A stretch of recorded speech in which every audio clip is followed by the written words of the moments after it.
بسم اللہ الرحمن الرحیم۔ السلام علیکم ناظرین کرام، غیر ملکی جریدے کی رپورٹ میں پیشن گوئی کی گئی ہے کہ پاک فوج موجودہ وزیر اعظم کو کسی بھی وقت تبدیل کر سکتی ہے۔ ناظرین کرام، رپورٹ کے مطابق پاک فوج معیشت کے معاملے پر موجودہ وزیر اعظم عمران خان سے ناخوش ہے۔ ہو سکتا ہے کہ پاک فوج کے سربراہ جنرل قمر جاوید باجوہ وزیر اعظم کو تبدیل کر دیں۔ ناظرین کرام، رپورٹ میں ماہرین کا حوالہ دیتے ہوئے کہا گیا ہے کہ پاک فوج کے سربراہ جنرل قمر جاوید باجوہ سے ملک کی کاروباری شخصیات کی ملاقات کوئی بڑا سرپرائز نہیں تھی، البتہ یہ اس بات کی طرف اشارہ ضرور تھا کہ موجودہ حکومت نے معیشت کو جس طرح سنبھالنے کی کوشش کی ہے، پاک فوج اس سے ناخوش ہے۔ ناظرین کرام، رپورٹس کے مطابق پاک فوج کے سربراہ جنرل قمر جاوید باجوہ نے کاروباری شخصیات سے خفیہ ملاقاتیں بھی کی ہیں۔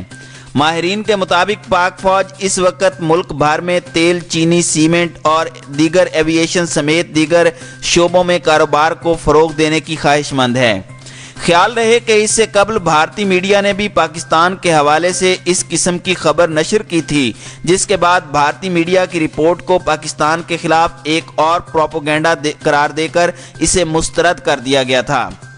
بھارتی میڈیا کی رپورٹ میں کہا گیا تھا کہ پاکستان میں عمران خان کی حکومت اب ختم ہونے والی ہے۔ آزادی مارچ حکومت کا اعلان ایک اپوزیشن پارٹی کی جانب سے کیا گیا تھا، جس میں اب دیگر اپوزیشن جماعتیں بھی شامل ہو رہی ہیں۔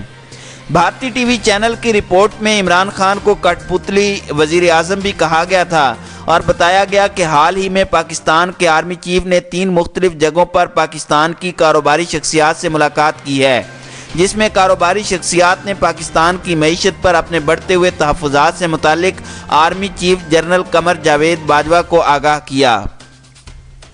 ناظرین کرام، خیال رہے کہ وزیر اعظم عمران خان آج کل ایران کے ایک روزہ سرکاری دورے پر تہران پہنچے ہوئے ہیں، جہاں انہوں نے ایرانی صدر حسن روحانی سے ملاقات کے بعد مشترکہ پریس کانفرنس کے دوران حسن روحانی کی جانب سے اقوام متحدہ کی جنرل اسمبلی سے خطاب میں مسئلہ کشمیر کو اجاگر کرنے پر ان کے اقدام کو سراہا ہے۔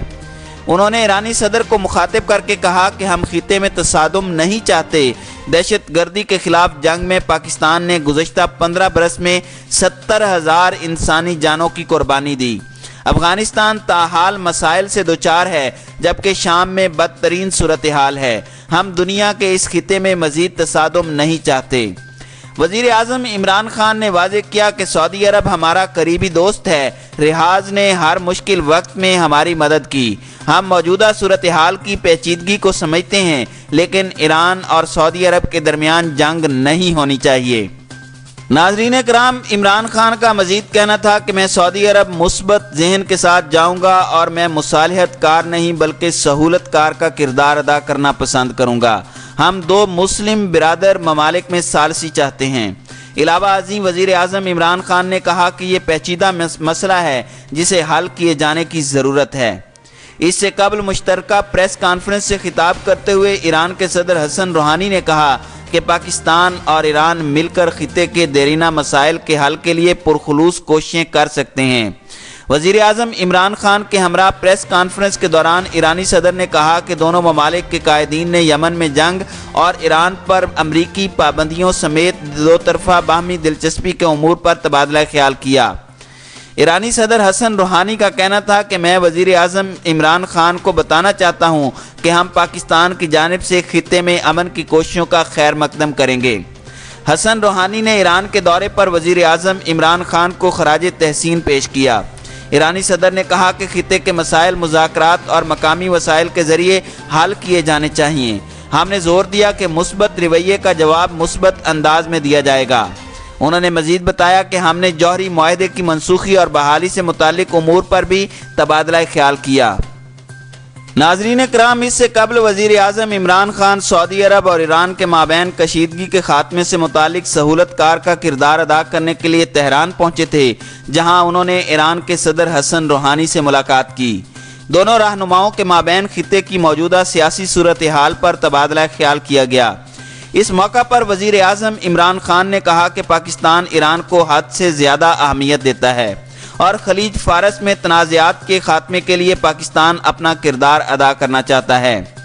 ناظرین کرام، تہران آمد پر ایران کے وزیر خارجہ جواد ظریف نے وزیر اعظم عمران خان کا استقبال کیا تھا۔ وزیر خارجہ شاہ محمود قریشی اور وزیر اعظم کے معاون خصوصی برائے اوورسیز پاکستانی سید ذوالفقار عباس بھی وزیر اعظم عمران خان کے ہمراہ موجود تھے۔ تہران کے دورے میں وزیر اعظم عمران خان ایرانی سپریم لیڈر آیت اللہ خامنہ ای سے بھی ملاقات کریں گے۔ وزیر اعظم عمران خان ایرانی قیادت سے ملاقات میں خلیج میں امن اور سیکیورٹی سے متعلقہ مسائل پر بات چیت کریں گے۔ ساتھ ہی وزیر اعظم دو طرفہ معاملات اور مقبوضہ کشمیر سمیت خطے میں دیگر جغرافیائی اور سیاسی تبدیلیوں سے متعلق بھی بات چیت کریں گے۔